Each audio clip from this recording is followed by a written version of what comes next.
Lord. ప్రభు అయిన యేసుక్రీస్తు ప్రశస్తమైన నామములో ఈ కార్యక్రమాలు వీక్షిస్తున్న మీ అందరికీ ప్రభు పేరిట శుభాభివందనాలు తెలియజేస్తున్నాం.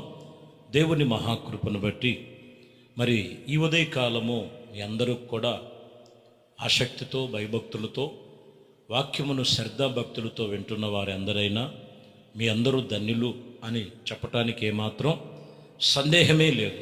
బైబిలు వాక్యమును మనం ధ్యానించుకుందాం. యెషయా గ్రంథము 27వ అధ్యాయము 26వ వచనం. రాబోవు దినములలో యాకోబు వేరు పారెను, ఇజ్రాయేలు సిగురు పోయును, వారు భూలోకమును ఫలభరితముగా చేయుదురు. ఈ వాక్యములో రాబోవు దినములలో, జరుగుచున్న దినములలో భూలోకములో ఫలభరితముగా చేయును. పేరు పెట్టబడిన ఇజ్రాయేలులు సిగురు పూయును, వారు ఫలించి వేరు తన్నును.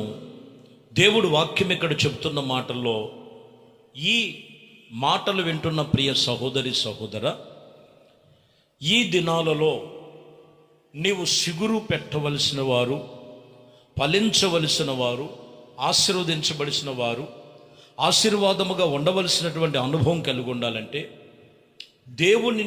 దేవుని మీద మనము ఎలా ఆధారపడి నీ భక్తి జీవితాన్ని, నీ ప్రార్థన జీవితాన్ని కొనసాగిస్తున్నావో ఒక్కసారి జ్ఞాపకం చేసుకో. ఏదో ఆ టైం వరకే కాదండి, ఎప్పుడు నీ పెదవుల గుండా ఆయన స్తుతి యాగం ఉండాలి. ఎప్పుడు నీ హృదయములో దేవుని వాక్యము ముద్రించబడాలి. ఎప్పుడు నీ పాదములు ఎప్పుడు సమాధాన మార్గములు నిలిచినప్పుడు దేవుడు నిన్ను వేరు పారినట్లుగా, సిగురు పోయినట్లుగా, ఫలభరితమైన జీవితముగా ఆయన ఆ వ్యక్తిని మారుస్తాడు. ఎందుకంటే కీర్తనలో 92వ కీర్తనలో 13వ వచనంలో చూస్తే అక్కడ మాట, యెహోవా మందిరములో నాటబడిన వారై మన దేవుని ఆవరణములో వర్ధిల్లెదరు. చూడండి, ఎప్పుడైతే క్రమ పద్ధతిలో వీళ్ళు భక్తి శ్రద్ధలు చేస్తారో, ఎప్పుడైతే క్రమ పద్ధతిలో పరిశుద్ధ దినాన్ని ఆచరించి పునరుద్ధాన దినమును దేవునితో గడిపి సంఘములో ఉపదేశము చేత, సంఘములో దేవుని వాక్యము చేత లోతైన మర్మముల ద్వారా నాటబడుతున్నటువంటి అనుభవాలుగా ఆత్మీయ జీవితంలో ఎదుగుతారో, ఇక్కడ నాటబడిన వారై మన దేవుని ఆవరణములో వర్ధిల్లెదరు. చాలామంది ప్రార్థనకి వెళ్తారు వస్తారు, మందిరానికి వెళ్తారు వస్తారు. అది చిన్న మందిరమైనా, పెద్ద వేల కొలది ఉన్నటువంటి మందిరమైనా, నువ్వు మందిరానికి వెళ్ళి రావటమే ఒక్కటే పాయింట్ కాదు. లేకపోతే ఆదివారం నాడు నేను ఏదో వచ్చాను, ఏదో ఒక గంట ప్రార్థన చేసుకుని వచ్చాను, ఇది పాయింట్ కాదు. నువ్వు దేవుని వాక్యము చేత, ఉపదేశము చేత నీవు నీ హృదయములో నాటబడి ఉండాలి. అప్పుడు ఆ దేవుని మందిరములో నువ్వు వర్ధిల్లుతావు. వాక్యం చెప్తున్న మాట 3 విషయాలు చెప్తున్నాడు. వేరు పారినట్లుగాను, సిగురు పోయినట్లుగాను, ఫలభరితముగా మార్చబడినట్లుగా మందిర ఆవరణంలో మీరు అలాగున వర్ధిల్లాలి. ఇర్మియా గ్రంథం 17వ అధ్యాయము 8వ వచనం. వాడు జలముల యొద్ద నాటబడిన చెట్టు వలె నుండును, అతడు అది కాలవన వారన దానిని వేళ్ళు తన్నును, పెట్టగలిగినను దానికి భయపడదు, దాని ఆకు పచ్చగా నుండును, వర్షము లేని సంవత్సరములో చింత నొందదు, కాపు మానదు. చూశారు, ఇక్కడ ఎప్పుడైతే పరిశుద్ధమైన దేవుని సన్నిధిలో, ఇది పరిశుద్ధమైన దేవుని సన్నిధిగా, సంఘముగా, ఆ ఫలభరితముగా చెప్పుచున్నటువంటి మాటలు ఇవి. జలములు అంటే జలములు దేవుని వాక్యం అనే పరిశుద్ధమైనటువంటి పరిశుద్ధాత్మ దేవుడు మాట్లాడుతున్నటువంటి సంఘములో ఒక చెట్లతో పోల్చి అది కాలవన ఏరును నాటబడినట్లయి దాని కాలము దానికి ఎట్ట కలిగినను అది దేనికి భయపడక అది దాని ఆకు పచ్చగా ఉండును, వర్షము లేని సంవత్సరము కూడా చింత నొందదు, కాపు మాన. దేవుడితో నీవు ఉండవలసినటువంటి తీర్మానం ఏంటంటే, ఎప్పుడూ నీలో క్రిస్మస్ అయిపోయింది, జనవరి అయిపోయింది, చాలిక మరలా తిరిగి బతుకుంటే చక్కగా ఏదన్నా బాగుంటే ఇంకేదో అన్నట్లుగా ఇంకా లోకంలో లోకపు పరిస్థితుల్లో వాటిల్లో మునిగిపోయి తేలిపోయి ఏదో ఆనాటికి మళ్ళీ ఏదన్నా బాధ కలిగినప్పుడు ఇది కాదండి. క్రమ పద్ధతిలో నువ్వు దేవుని సన్నిధిలో ఎప్పుడు నువ్వు నాటబడిన అనుభవంలో ఉన్నప్పుడు వాటికి మెట్ట కలిగినను వాక్యం చెప్తున్న మాట భయపడదు. అది వర్షము లేని సంవత్సరము కూడా చింత నొందదో కాపు మానదు. దేవుడిచ్చే ఆశీర్వాదం ఆగదు. యెషయా గ్రంథములు 32వ అధ్యాయములు 15వ వచనములో అడవి గాడిదలకును ఇష్టము చొప్పునను మందలు మేపు భూమి గల ఉండును, అరణ్యములో ఫలభరితమైనటువంటి భూమిగాను ఫలభరితమైనటువంటి భూమి వృక్షముగా నుండును. సరే, ఇక్కడ ప్రాముఖ్యమైన మాట ఏంటంటే అరణ్యముగా ఉన్నటువంటి ప్రదేశాలు కూడా ఫలభరితమైనటువంటి భూమిగాను ఫలభరితమైనటువంటి భూమి కలిగినటువంటి వృక్ష ఫలముగా ఉంటుంది. ఆయన సన్నిధికి వచ్చిన వాళ్ళు ఎడారిగా ఉండిపోయిన జీవితాలు, అరణ్యముగా మారిపోయిన జీవితాలు, మోడుబారిపోయిన జీవితాలు, యేసుక్రీస్తు యొక్క ఆయన జీవనదిని అనగా దేవుని సన్నిధి సంగమ సహవాసములో ఉన్నప్పుడు అట్టి వారిని ఆయన చెబుచున్నటువంటి మాట ఏంటంటే వాళ్ళు ఫలభరితముగా ఉంటారు. ఫలభరితం అనేది యేసుక్రీస్తులో ఉన్నది. యేసుక్రీస్తే ఫలభరితమైనటువంటి జీవితం. నేనే నిజమైన ద్రాక్షవల్లి అంటాడు ఆయన. ఎవరు నాలో అంటకట్టబడి ఉంటే వాడు బహుగా ఫలిస్తాడు. ఫలభరితమైన జీవితం యేసుక్రీస్తే. యేసుక్రీస్తులోనే నువ్వు ఫలిస్తావు. ఆయనకు నువ్వు అంటకట్టబడి అనుభవాలు సంఘములో నీవు ఉండాలని లేఖనాలు ఇక్కడ తెలియచేస్తున్న మాటలు మీరు గమనించాలి. ఎందుకంటే యెషయా గ్రంథములో 16వ అధ్యాయం 10వ వచనంలో చూస్తే ఆనందము సంతోష ఫలభరితమైనటువంటి పొలములో నుండి మానిపోయిను, ద్రాక్ష తోట సంగీతమును వినబడదు, ఉత్సాహధ్వని వినబడదు.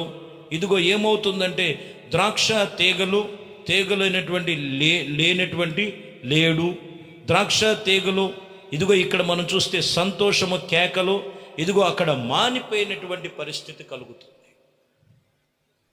ఎందుకు మానిపోయినాయి? ఒకప్పుడు ఆనందము సంతోషభరితమైనటువంటి ఫలభరితమైనటువంటి స్వరం వినబడేది, మానిపోయినాయి. ద్రాక్ష తీగలు సంగీతమును వినబడుచు, ఉత్సాహ ధ్వని వినబడుచున్నటువంటి గాయకులు అక్కడ గాన ప్రతిగానాలు పాడినటువంటి దినాలన్నీ కూడా మానిపోయినాయి. సంతోషపు కేకలు ఆగిపోయినాయి. ఒకప్పుడు చూస్తే కొంతమంది యేసుక్రీస్తు నొద్దకు వచ్చి ఎన్ని విధాలుగా ప్రభుని ఆరాధించేవాళ్ళు, పాటల ద్వారా, ప్రార్థనల ద్వారా, ఆత్మీయ ద్వారా అనేక సంగతులు, అనేక విషయాలు. కానీ ఈరోజు కొంతమంది జీవితంలో వాక్యం వింటున్న కొంతమందిలో ఈరోజు ఆ సంతోషం లేదు. లోకములో ఉన్నదాన్ని బట్టి సంతోషిస్తున్నావేమో, అక్కడ సంతోషము లేదు. మనిషి జీవితం చిన్నిక మాత్రమే, అంతలో కనబడి ఇంతలో మాయమైపోయి ఆవిరి వంటి జీవితం. యేసుక్రీస్తును సంతోషంగా నువ్వు తిరిగి స్వీకరించు.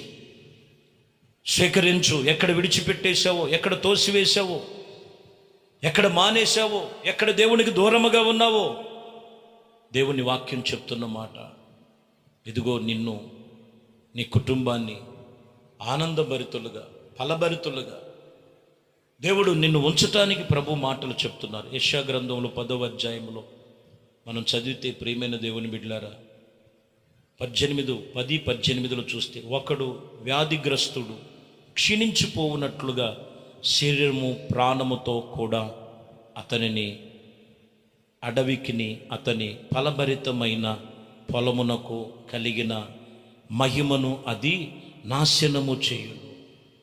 ఏమైపోతుంది మనిషి జీవితం అంటే ఒకడు వ్యాధిగ్రస్తుడుగాను, క్షీణించిపోయేటువంటి శరీర ప్రాణములను క్షీణించిపోయే పరిస్థితులుగాను నాశనం అయిపోతున్నాయి. మనిషి జీవితముల గురించి మాట్లాడుతున్నాడు. కారణం ఏంటో తెలుసా? ఒకప్పుడు ప్రభు నొద్ద ఉన్నవారు, ఒకప్పుడు ప్రభు ఆయన చెప్పినటువంటి నడిపింపులో ఉన్నవారు, ఆయన చెప్పినటువంటి ప్రార్థనలో ఉన్నవారు, ఆయన చెప్పినటువంటి రీతిగా నడుచు. ఇంకా కొంతమంది చెప్పమంటారా? వేళ్ల కొలది, సంవత్సరాల కొలది వాక్యాలు వింటూ దేవుని సన్నిధిలోని మాటలు వింటూ ఉంటారు, కానీ మనస్సు మారదు. అందుకే ఫలభరితం లేదు వారి జీవితం. క్షీణించిపోతూ క్షీణించిపోతూ క్షీణించిపోతూ వ్యాధిగ్రస్తులుగాను క్షీణించిపోతూ శరీరం ప్రాణం అంతా కూడా పాడైపోయినటువంటి రీతిగా నాశనము కలుగుతున్నది. ఇది అపవాది అయిన సాతానుల ద్వారా కలిగినవి. ఇర్మియా గ్రంథములో 12వ అధ్యాయములో 2వ వచనములో మనం చదివితే, నీవు వారిని నాటుచున్నావు, వారు వేరు తన్నుచున్నారు, వారు ఎదిగి ఫలమును ఇచ్చును, వారు ఇచ్చుచున్నారు, వారి నోటికి నీవు సమీపముగా ఉన్నావు, కనుక వారు అంతరంగము నాకు దూరముగా ఉన్నది. చూసావా? దేవుడు నిన్ను ఫలింప చేయటానికి, దేవుడు నిన్ను వేరుతంటానికి, దేవుడు నిన్ను ఆశీర్వదించటానికి ఆయన నీకు సమీపముగా ఉన్నాడు, నోటికి సమీపంగా ఉన్నాడు. కానీ కొంతమంది హృదయమో దూరంగా ఉంది. ఈ వాక్యం వింటున్న ప్రియ సహోదరి సహోదరా, ఎక్కడ నీ హృదయం దూరముగా ఉందో దేవునికి లోబడి ఉండు, దేవుడి మాటలు విను, దేవుని బట్టి నువ్వు దేవునితో నిబంధన కలిగి నడుచుకో. నీ జీవితం ఒక ఫలభరితముగా మార్చబడే సంవత్సరమే ఈ సంవత్సరం. నీ జీవితాన్ని ఒక ఫలభరితముగా మార్చడానికే యేసుక్రీస్తు లోకమునకు వచ్చి ఉన్నాడు. ఆయన కొలస్సీలకు రాసిన పత్రికలో 2వ అధ్యాయము 6వ వచనములు మనం చదువుతున్నాం. కావున మీరు ప్రభు అయిన యేసుక్రీస్తును అంగీకరించిన విధముగా ఆయన యందు వేరుపారితే ఇంటివలే కట్టబడతారు. అర్థమవుతుందా? క్రీస్తుని మీరు అంగీకరించిన విధముగా ఆయన యందు మీరు వేరుపారితే ఇంటి వలె కడతారు. ఇల్లు పునాది మీద కట్టబడుద్ది, చక్కగా గోళ్ళు అమర్చబడతాయి, చక్కగా రూపుదిద్దుకుంటుంది. ఇల్లు ఎలా కట్టబడి చూడ ముచ్చటగా ఉంటుందో, ప్రియమైన దేవుని బిడ్డలారా, యేసుక్రీస్తు అనే పునాది మీద నువ్వు యేసుక్రీస్తు అనే వేరును నువ్వు యేసుక్రీస్తుని అంగీకరించి ఉన్నట్లయితే అట్టి ఫలభరిత జీవితము నీకును నీ కుటుంబానికి ఒక ఇల్లు వలె కట్టి ఫలభరితముగా అభివృద్ధి నొంది సంతోషభరితులుగా నీ ప్రాణ ఆత్మ శరీరములకు సుఖజీవనమును కలుగు చేసేటువంటి సంవత్సరాలుగా దేవుడు నీ జీవితంలో మార్చబడును గాక. దేవుడిని అంగీకరించు, నీ హృదయము దేవునికి, దేవుని పట్ల నువ్వు కనికరం పొందుకుంటావు. దేవుని కాదని దేవునికి దూరముగా ఒకవేళ గడిచిన దినాలలో ఏమైనా ఉన్నాయేమో మీ కొరకు చిన్న ప్రార్థన చేస్తాను.